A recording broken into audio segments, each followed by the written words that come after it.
ফেব্রুয়ারিতে রোজার আগে নির্বাচন নিয়ে কোনো শঙ্কা দেখছে না বিএনপি। যারা ভোট বয়কট করবে তারা নিজেরাই মাইনাস হয়ে যাবে বললেন সালাউদ্দিন। ফেব্রুয়ারির প্রথমার্ধে রমজান শুরুর এক সপ্তাহ আগে ইনশাআল্লাহ বাংলাদেশে আগামী জাতীয় সংসদ নির্বাচন অনুষ্ঠিত হবে, এই বিষয়ে কোনো সংশয় সন্দেহ নেই। আগামীর নির্বাচন যারা বয়কট করবে বিভিন্ন ঠুনকো বাহানায় জাতীয় রাজনীতি থেকে ভবিষ্যতে নিজেরাই মাইনাস হয়ে যাওয়ার একটা সম্ভাবনা থাকবে। জুলাই সনদের আইনি প্রক্রিয়া শেষ হলে ফেব্রুয়ারিতেই ভোটে অংশ নিতে প্রস্তুত এনসিপি। জুলাই সনদ তার আইনি ভিত্তির মাধ্যমে আমরা একটি গণপরিষদ নির্বাচন ও আইনসভা নির্বাচন একই সাথে চাচ্ছি। ফেব্রুয়ারির মধ্যেই কাজটি করা সম্পূর্ণ হয়, তাহলে ফেব্রুয়ারিতে নির্বাচনের জন্য আমরাও প্রস্তুত। দেখছিলেন প্রধান শিরোনাম। রাত 11টার সময় সঙ্গে আছি আমি সাদিক হাসান ইমন। এবার অন্যান্য শীর্ষ সংবাদ। ডাকসু নির্বাচনের প্রচারণায় সরগরম ক্যাম্পাস, প্রতিশ্রুতি আর পাল্টাপাল্টি অভিযোগ প্রার্থীদের। ভোটের দিন মাঠে থাকবে সেনাবাহিনী, 28 অগস্ট চাকসুর তফসিল ঘোষণা। তত্ত্বাবধায়ক সরকার ব্যবস্থা ফেরাতে আইনি লড়াই শুরু, খায়রুল হকের রায়ের ত্রুটি তুলে ধরলেন আইনজীবীরা। বিচারিক প্রচারণার অভিযোগ, শুনানি কাল পর্যন্ত মুলতবি। 10ম গ্রেডে আবেদনের সুযোগ চান স্নাতক প্রকৌশলীরা। 3 দাবিতে বুধবার লং মার্চ টু ঢাকা কর্মসূচি ঘোষণা। ষড়যন্ত্রের অভিযোগ ডিপ্লোমা প্রকৌশলীদের গাজীপুরে বিক্ষোভ। এবং গজারিয়া পুলিশ ক্যাম্পে হামলার ঘটনায় 50 জনকে আসামি করে মামলা। ডাকাতের আস্তানায় যৌথ বাহিনীর অভিযানে আটক হয়নি কেউ। কঠোর ব্যবস্থার আশ্বাস স্বরাষ্ট্র উপদেষ্টার।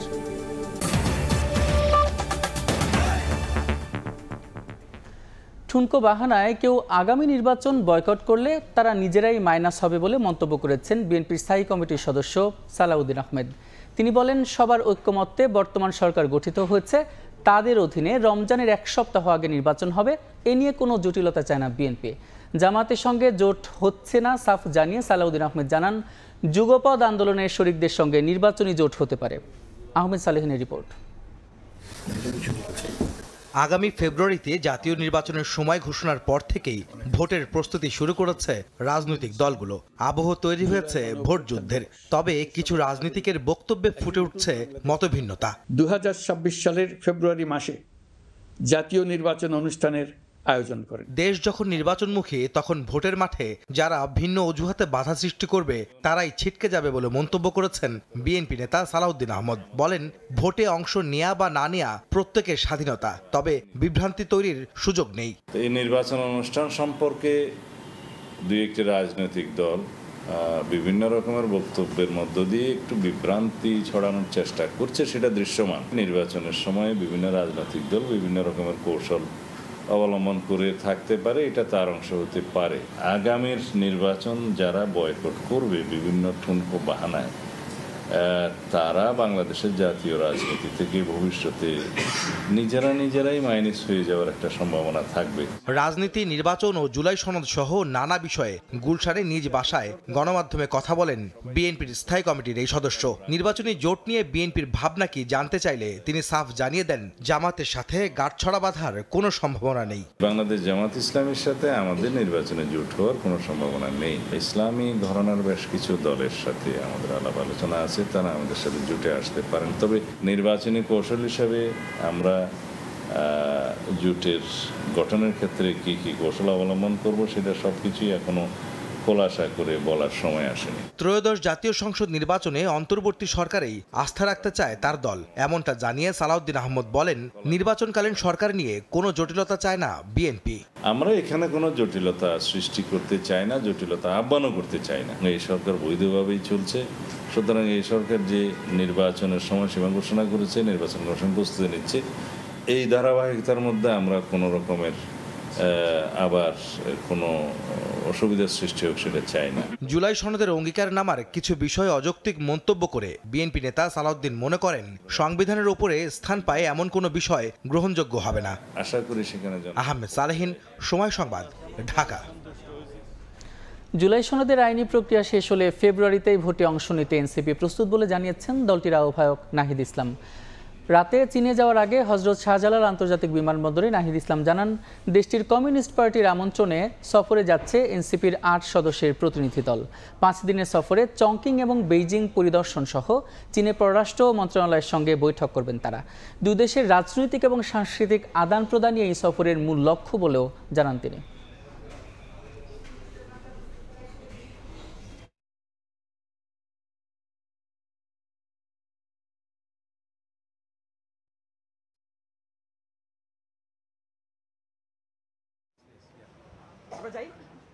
জুলাই সনদ তার আইনি ভিত্তির মাধ্যমে আমরা একটি গণপরিষদ নির্বাচন ও আইনসভা নির্বাচন একই সাথে চাচ্ছি। ফেব্রুয়ারির মধ্যে এই কাজটি করা সম্পূর্ণ হয়, তাহলে ফেব্রুয়ারিতে নির্বাচনের জন্য আমরাও প্রস্তুত।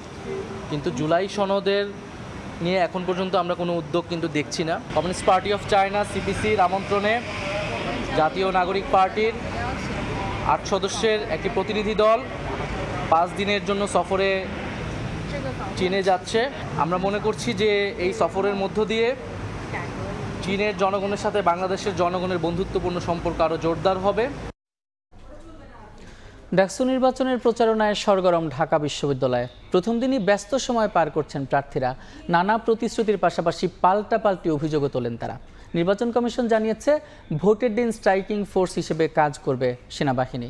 এদিকে নিজেদের মধ্যে সংঘাতে তৃতীয় পক্ষের সুযোগ সৃষ্টি হতে পারে বলে সতর্ক করেছেন বিশ্ববিদ্যালয়ের উপাচার্য।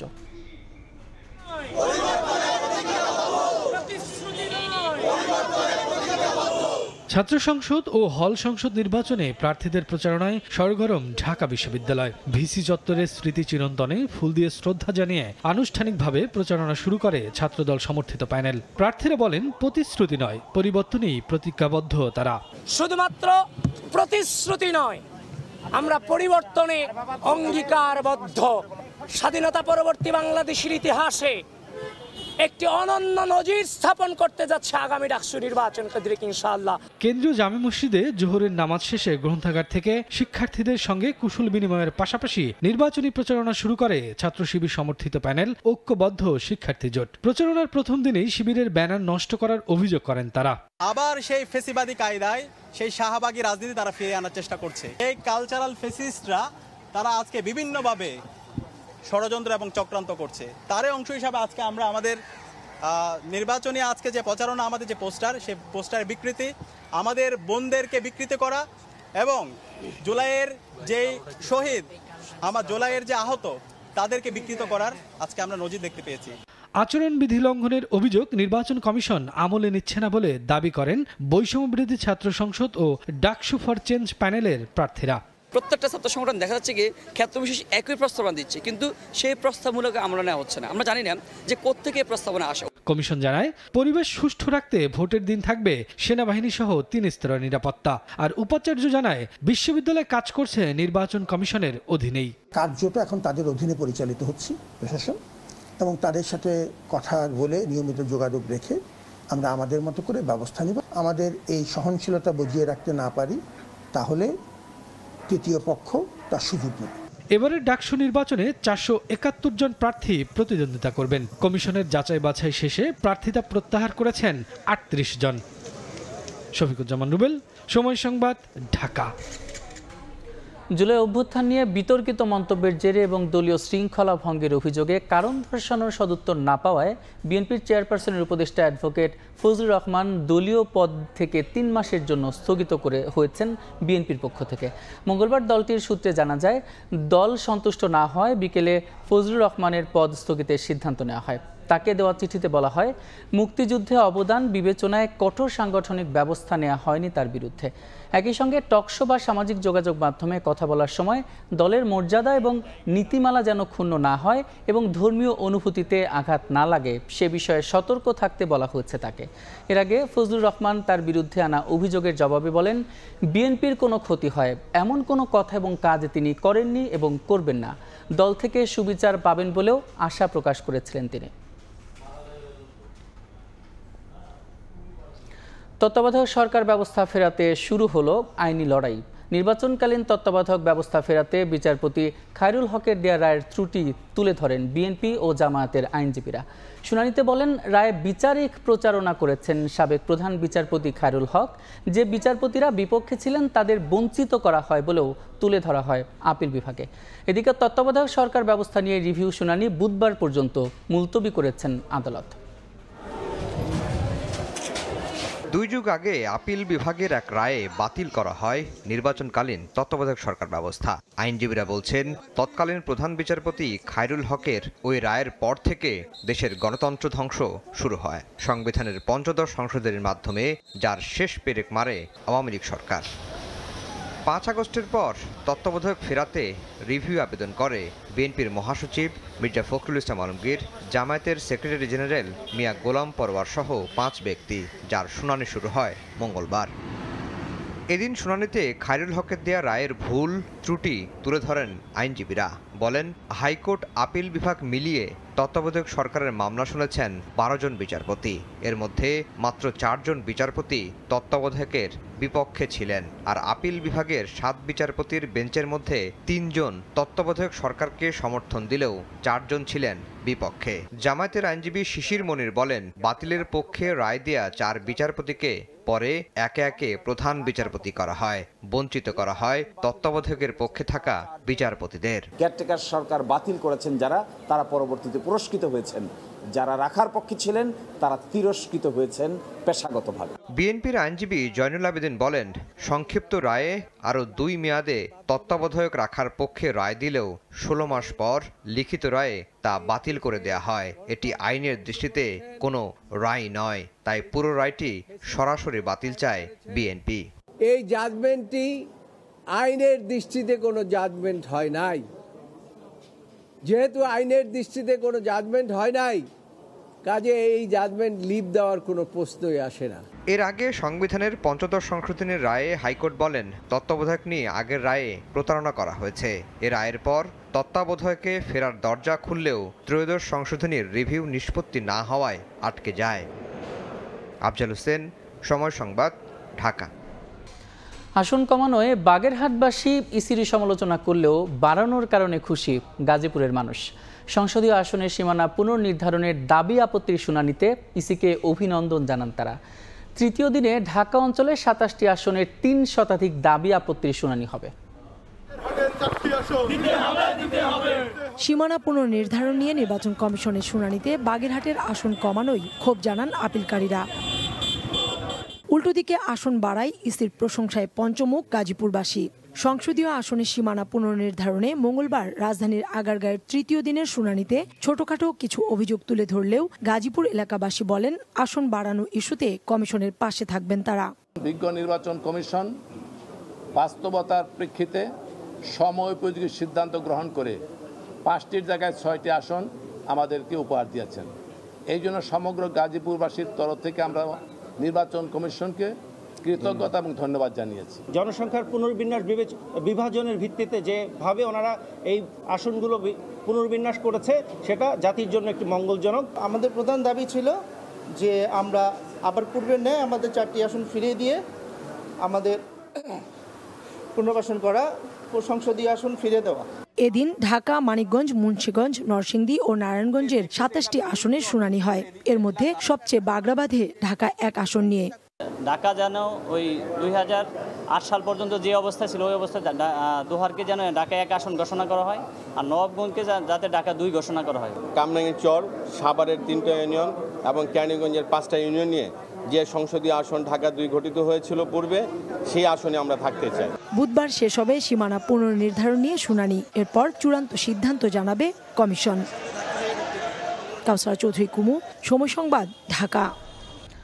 আলাদা দাবি দেওয়া ঘিরে স্নাতক প্রকৌশলী ও ডিপ্লোমা প্রকৌশলীদের মধ্যে তৈরি হচ্ছে পাল্টাপাল্টি অবস্থান। গাজীপুর ও রাজধানীর শাহবাগে অবরোধ কর্মসূচিতে অচল হয়ে পড়ে সড়ক, বিপাকে পড়েন সাধারণ মানুষ। সন্ধ্যার পরে কর্মসূচি তুলে নিলে স্বাভাবিক হয় যান চলাচল।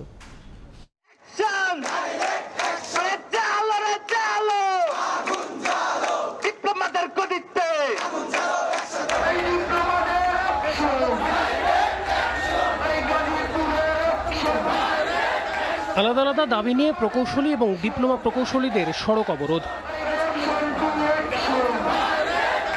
মঙ্গলবার বিকেলে ঢাকা ময়মনসিংহ মহাসড়ক অবরোধ করে নিজেদের 7 দফা দাবি নিয়ে গাজীপুর চৌরাস্তা অবরোধ করেন ডিপ্লোমা প্রকৌশলীরা। উপসহকারী প্রকৌশলী পদ নিয়ে নানা ষড়যন্ত্রের প্রতিবাদে স্লোগানে উত্তাল হয়ে ওঠে সড়ক। তাদের দাবি, বুয়েট, রুয়েট ও চুয়েটের থেকে পাশ করা প্রকৌশলীরা এই পদে পরীক্ষা দিতে আগ্রহী হওয়ায় হুমকিতে রয়েছেন তারা। যদিও 2 ঘন্টা পর কর্মসূচি প্রত্যাহার হলে স্বাভাবিক হয় যান চলাচল। অপমাননা, অসম্মানজনকভাবে, ন্যাক্কারজনকভাবে ডিপ্লোমা ইঞ্জিনিয়ারদের হেনস্থা করছে, ছোট করছে, তার প্রতিবাদ বিক্ষোভ মিছিল। নেসকোতে ডিপ্লোমা ইঞ্জিনিয়ারদের বিরুদ্ধে বিএসসি ইঞ্জিনিয়াররা মব সৃষ্টি করে যে ষড়যন্ত্রে লিপ্ত হয়েছে, এর প্রতিবাদে আজকে আমাদের এই বিক্ষোভ মিছিল। এদিকে 3 দফা দাবি আদায়ে শাহবাগ মোড় অবরোধ করেন বাংলাদেশ প্রকৌশল ও প্রযুক্তি বিশ্ববিদ্যালয়ের শিক্ষার্থীরা। স্নাতক না হয়ে ইঞ্জিনিয়ার পদবি ব্যবহার না করার এবং 9ম ও 10ম গ্রেডের কোটা বাতিল করে সবার জন্য উন্মুক্ত করার দাবি তোলেন তারা। মঙ্গলবার বিকাল 3টা থেকে রাত 8টা পর্যন্ত চলে তাদের কর্মসূচি। এ সময় তারা বলেন, এই আন্দোলন প্রকৌশল খাতের উন্নয়নের জন্য। এ সময় নিজেদের দাবির জায়গা পরিষ্কার করেন আন্দোলনরত শিক্ষার্থীরা। গ্রেড ছিল 11তম গ্রেড পর্যন্ত, সেটা জোর করে সেটা 10ম গ্রেড নিয়ে এখন হচ্ছে কি 10ম গ্রেড থেকে আবার তারা প্রমোশন না হচ্ছে 33% নিয়ে গেছে। নিয়োগের ব্যবস্থা আটকে দিচ্ছে এবং সেটার মাধ্যমে তারা যে শূন্য আসন যে খালি হচ্ছে তারা সুন্দর মতো প্রমোশন নিয়ে নিচ্ছে। নার্সিং যারা করে তারা কি মাত্র 4 বছর প্র্যাকটিস করে আপনি ওই তারা কি ডক্টরের মর্যাদা কখনো পেতে পারে? সেম জিনিসটাই কিন্তু এখানে হচ্ছে। এ সময় প্রকৌশল অধিকার আন্দোলনের প্রতিনিধিরা অভিযোগ করেন, প্রকৌশল খাতের সকল দুর্নীতি এবং অনিয়মে ডিপ্লোমা প্রকৌশলীরা জড়িত। পরে বুধবার সারা দেশ থেকে ঢাকামুখী লং মার্চ ঘোষণা করেন তারা। দেশের সমগ্র শিক্ষা প্রতিষ্ঠানের এবং সমগ্র শিক্ষা প্রতিষ্ঠানের প্রকৌশলী শিক্ষার্থীবৃন্দ এবং প্রকৌশলীরা সন্ত্রাস এবং বৈষম্য বিরোধী লং মার্চে ঢাকামুখী অংশগ্রহণ করবে। বুয়েটের 17 ব্যাচের শিক্ষার্থী রোকনুজ্জামান রোকনকে নেসকোতে ডিপ্লোমা প্রকৌশলীরা হত্যার হুমকি দিয়েছেন। এমন অভিযোগকে কেন্দ্র করেই এই কর্মসূচির শুরু। আল আমিন তুষার, সময় সংবাদ, ঢাকা। মুন্সিগঞ্জের গজারিয়া পুলিশ ক্যাম্পের হামলার ঘটনায় 50 জনকে আসামি করা হয়েছে।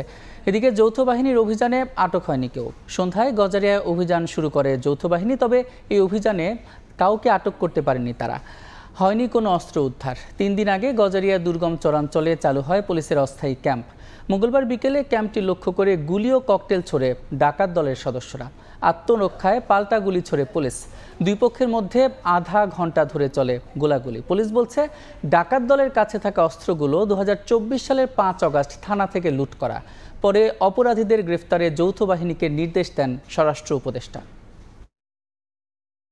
যারা এই কাজটা করছে তাদের ধরার জন্য একটা যৌথ বাহিনী করে দেওয়া হয়েছে। আপনারা কয়েকদিনের ভিতরে হয়তো ভালো সংবাদ পাবেন। এই যৌথ বাহিনী অভিযান চালিয়ে যারা এখানে ফায়ার করছে তাদের আমরা আইনের আওতায় নিয়ে। এবার আবহাওয়ার খবর।